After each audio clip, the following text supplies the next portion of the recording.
Bienvenue sur Vue d'ailleurs pour une nouvelle interview. Nous sommes avec Paul Melun. Paul, bonjour. Bonjour. Vous êtes consultant, vous êtes aussi essayiste, co-auteur d'un livre, Les enfants de la déconstruction. Alors, les enfants et la jeunesse, on va en parler justement. Quel est le constat que vous faites aujourd'hui sur la jeunesse? Quel est celui que vous faisiez dans le livre et est-ce qu'il est confirmé au regard de la crise que nous vivons actuellement? Alors, dans le livre, nous faisons le constat d'une jeunesse. Alors, d'abord, il est utile de dire comment nous définissons eh bien, la jeunesse. La jeunesse, pour nous, c'est la tranche d'âge de 15 à peu près à 30 ans. Donc, c'est une génération qui est née dans les années, disons, 90 et début des années 2000. Et nous essayons de la comprendre pour la bonne et simple raison que nous lui appartenons. Donc, nous avons un certain nombre d'éléments à faire valoir. Enfant de la déconstruction, pourquoi la déconstruction?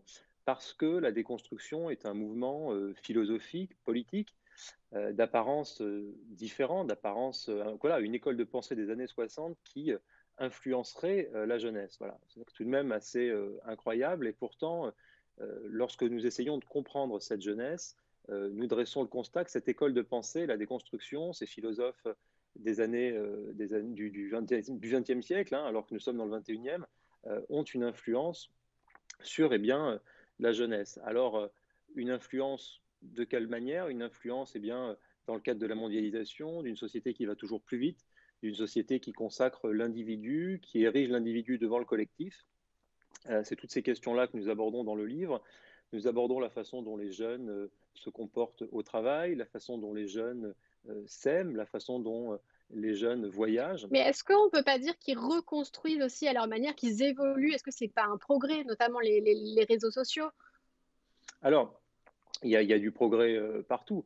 Mais si vous voulez, nous constatons tout de même dans les réseaux sociaux un certain nombre de manques, un certain nombre de choses qui ne nous plaisent pas. Alors, on prend pas mal d'exemples dans le livre. On prend l'exemple de Blablacar, par exemple, des applications de covoiturage qui viennent, disons, encadrer une pratique qui jusqu'alors était un peu informelle, qui était bêtement celle de l'autostop et qui faisait des rencontres aléatoires, voilà, une forme d'insouciance qu'on a aujourd'hui contractualisée avec l'autostop et qui conduit maintenant à faire des évaluations, à mettre des notes. Est-ce que celui-ci ou C'est-à-dire qu'on celle-ci a s'est bien comporté? marchandisé la On relation? marchandise, voilà, Mm. on marchandise en consacrant l'individu et finalement on sort un petit peu d'une relation qui pourrait être voilà, plus ouverte, plus naturelle, moins encadrée. Et donc, en technicisant les relations, on confie à des algorithmes le soin de choisir nos amis, notre compagne, etc. Donc, nous, c'est là-dessus qu'on attire l'attention, en partie, et sur le fait que c'est une situation qui est tout de même assez inédite dans l'histoire,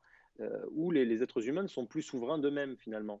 Donc, voilà. Et après, on pose la question, sur la fin du livre, de la mondialisation et du rapport que l'on a en France, en Occident, avec le reste du monde. Et c'est peut-être là, éventuellement, qu'il y a un lien avec la crise que nous traversons, même si, bien sûr, nous n'avions pas anticipé d'épidémie ou de pandémie lorsque nous avons écrit le livre.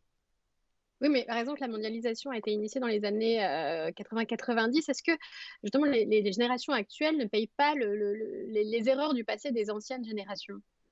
Alors, oui, ça, incontestablement. D'ailleurs, nous ne voulons pas dans ce livre jeter Mm. l'opprobre sur une génération, c'est pas du tout ça l'objet. Et puis, Responsabilité si on collective, explique oui.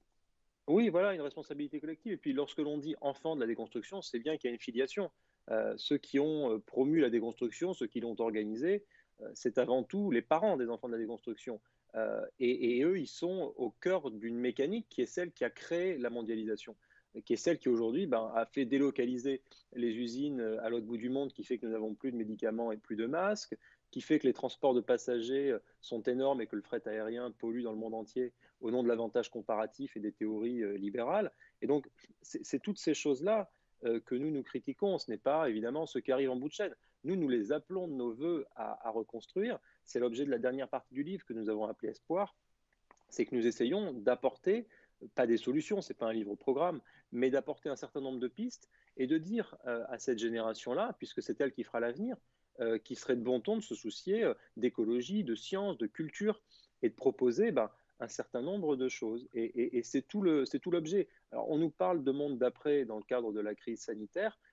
C'est peut-être là, éventuellement, que ce que nous expliquons dans le livre a du sens. C'est-à-dire que c'est pas un livre de gestion de crise ou qui est en lien avec tout ce que nous vivons aujourd'hui. En revanche, sur les solutions, sur la façon dont nous pouvons reconstruire après cette période-là, oui, il y aura un choix. De toute façon, on le voit bien, on le voit bien même dans la politique actuelle et gouvernementale.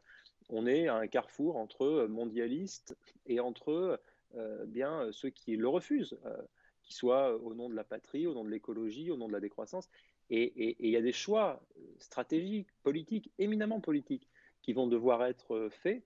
Et aujourd'hui, voilà, on nous parle de gouvernement d'union nationale, etc.